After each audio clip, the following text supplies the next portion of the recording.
പുതിയൊരു വീഡിയോയിലേക്ക് എല്ലാ പ്രേക്ഷകർക്കും സ്വാഗതം. കേരളത്തിലെ ഏറ്റവും അധികം ഉപയോഗിക്കപ്പെടുന്നതും ആദായകരവുമായ പച്ചക്കറി വിളയാണ് പാവൽ. ഇതിന്റെ ഗുണങ്ങൾ അറിയുന്നവർ കയ്പുള്ള പച്ചക്കറിയാണെങ്കിലും ഇത് ആഹാരത്തിൽ ഉൾപ്പെടുത്തും.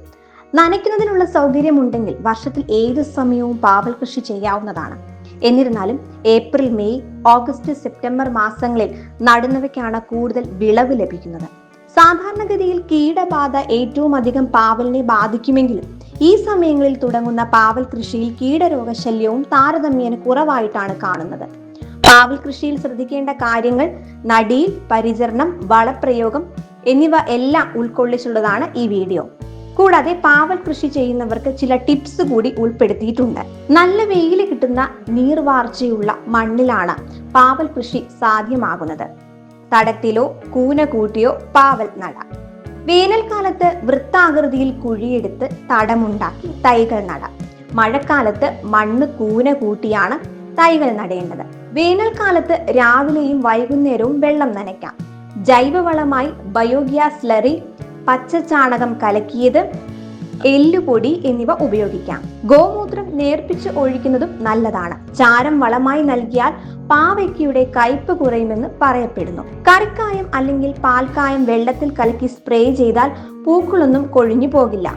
മുഞ്ഞയുടെ ശല്യം അകറ്റാൻ തുളസി നീര് പാവലിന്റെ ഇലകളുടെ മുകളിലും താഴെയുമൊക്കെ സ്പ്രേ ചെയ്ത് കൊടുക്കുക. വൈറസ് ബാധ കൊണ്ടോ ചില മൂലകങ്ങളുടെ കുറവ് കൊണ്ടോ ഇലകൾക്ക് കുരുടിപ്പ് ബാധിക്കാം. ഇത് ഒഴിവാക്കാൻ 1 ഗ്രാം ബോറിക് ആസിഡ് 1 ലിറ്റർ വെള്ളത്തിൽ കലക്കി ഇലകളിലും തണ്ടുകളിലും തളിച്ചു കൊടുക്കുക. വെള്ളം കെട്ടി നിൽക്കാത്ത വെയിൽ കിട്ടുന്ന സ്ഥലം വേണം കൃഷിക്ക് തിരഞ്ഞെടുക്കാൻ.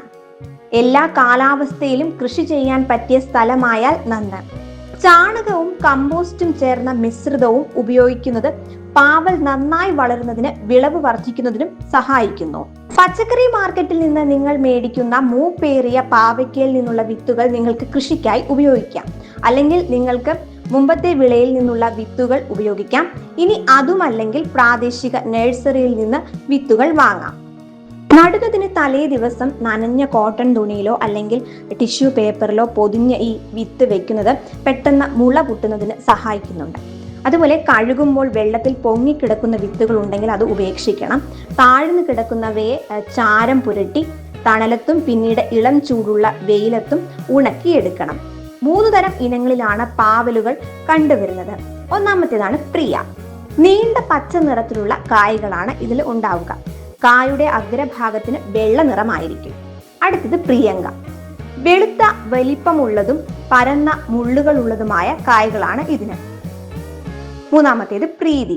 ഇടത്തരം നീളമുള്ളതും മുള്ളുകൾ ഉള്ളതുമായ ഇവയുടെ നിറം വെള്ളയാണ്.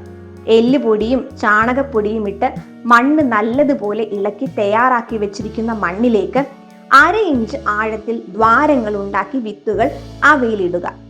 2 ദ്വാരങ്ങൾക്കിടയിൽ നിങ്ങൾക്ക് ഏകദേശം 12 ഇഞ്ച് ഇടം നൽകാം. കുഴികൾ മണ്ണിട്ട് മൂടി മുകളിൽ കുറച്ച് വെള്ളം തളിക്കുക. ഒരു കലത്തിൽ കുറഞ്ഞത് 2 അല്ലെങ്കിൽ 3 വിത്തുകളെങ്കിലും വിതയ്ക്കുക. വിതച്ച് 2 അല്ലെങ്കിൽ 3 ദിവസത്തിനുള്ളിൽ വിത്തുകൾ മുളച്ചു തുടങ്ങും. വള്ളി വീശി തുടങ്ങുമ്പോൾ മുതൽ ആഴ്ചയിലായി വേപ്പെണ്ണ, വെളുത്തുള്ളി മിശ്രിതം സ്പ്രേ ചെയ്ത് കൊടുക്കുക. ഇത് പച്ചത്തുള്ളൻ, അതുപോലെ മൊസൈക്ക് രോഗം പരത്തുന്ന വെള്ളീച്ചകൾ എന്നിവയിൽ നിന്നും ചെടിയെ സംരക്ഷിക്കുന്നു. പാവലിന് സാധാരണയായി കണ്ടുവരുന്ന രോഗങ്ങൾ ഇലപ്പുള്ളി രോഗം, ഇലതീനി പുഴുക്കൾ, കായീച്ച എന്നിവയാണ്. വേപ്പെണ്ണ മിശ്രിതം കൊണ്ട് ഒരു പരിധിവരെ ഇവയെ നിയന്ത്രിക്കാം.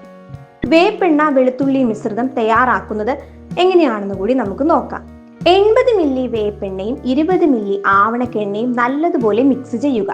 ഇതിലേക്ക് 6 ഗ്രാം ബാർ സോപ്പ് ചെറു ചൂടുവെള്ളത്തിൽ നന്നായി അലിയിച്ചതിനു ശേഷം ഒഴിച്ച് നന്നായി ഇളക്കുക. ഇങ്ങനെ തയ്യാറാക്കിയ ലായനിയിൽ 6 ഇരട്ടി വെള്ളം ചേർത്ത് നേർപ്പിക്കുക. ഒരു 100 ഗ്രാം വെളുത്തുള്ളി അരിച്ചു തയ്യാറാക്കിയ ലായനിയിൽ ചേർത്ത് സ്പ്രേ ചെയ്യാൻ ഉപയോഗിക്കാം. കഴിയുന്നതും രാവിലെയോ വൈകുന്നേരങ്ങളിലോ വേണം ഇത് സ്പ്രേ ചെയ്യാൻ. എന്നാൽ വാണിജ്യ കൃഷിയിൽ കൃത്യമായ കീടനിയന്ത്രണ നാശിനികൾ ഉപയോഗിച്ചിരിക്കണം. രോഗനിയന്ത്രണ മാർഗമായ സ്യൂഡോമോണാസ് കൃത്യമായ ഇടവേളകളിൽ പ്രയോഗിക്കണം. വന്നു കഴിഞ്ഞാൽ തീവ്രമായ കീടനാശിനികൾ പ്രയോഗിക്കേണ്ടി വരും. മണ്ണ് ഈർപ്പമുള്ളതാക്കാൻ നിങ്ങൾക്ക് പതിവായി ചെടി നനയ്ക്കുന്നത് തുടരാം. പക്ഷേ അധികം നനവ് ചീഞ്ഞു പോകുന്നതിന് കാരണമാകാം. തൈ നട്ട് 45-ാമത്തെ ദിവസം പൂക്കൾ ഉണ്ടാകും. ദിവസങ്ങൾ വ്യത്യാസപ്പെട്ടേക്കാം.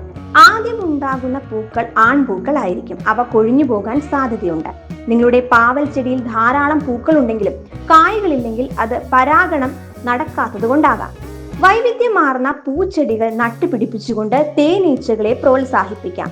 പൂ പിടിക്കാൻ തുടങ്ങുമ്പോൾ തന്നെ പേപ്പർ കൊണ്ട് ഇത് കവർ ചെയ്ത് കൊടുക്കാം.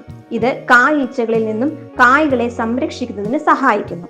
ആഴ്ചയിൽ ഒരിക്കൽ എന്ന രീതിയിൽ ജൈവ സ്ലറി ഒഴിച്ചു കൊടുക്കുന്നത് ധാരാളമായി കായ്ഫലം ലഭിക്കുന്നതിന് സഹായിക്കുന്നു. ജൈവ സ്ലറി ഉണ്ടാക്കുന്നത് എങ്ങനെയെന്ന് കൂടി നമുക്ക് നോക്കാം.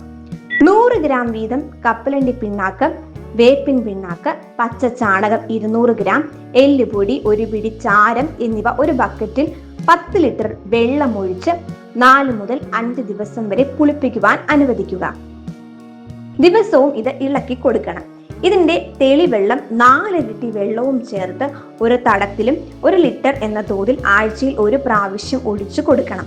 ചെടിയിൽ നിന്ന് പരമാവധി വിളവ് ലഭിക്കുന്നതിന് പ്യൂണിംഗ് വളരെ പ്രധാനമാണ്. ഇത്തരം കണ്ടന്റുകൾ നിങ്ങൾക്ക് ലഭിക്കാൻ ഈ ചാനൽ സബ്സ്ക്രൈബ് ചെയ്യുക. എല്ലാ വീഡിയോയും നിങ്ങൾക്ക് ലഭിക്കാൻ ബെൽ ഐക്കൺ കൂടി ക്ലിക്ക് ചെയ്യുക.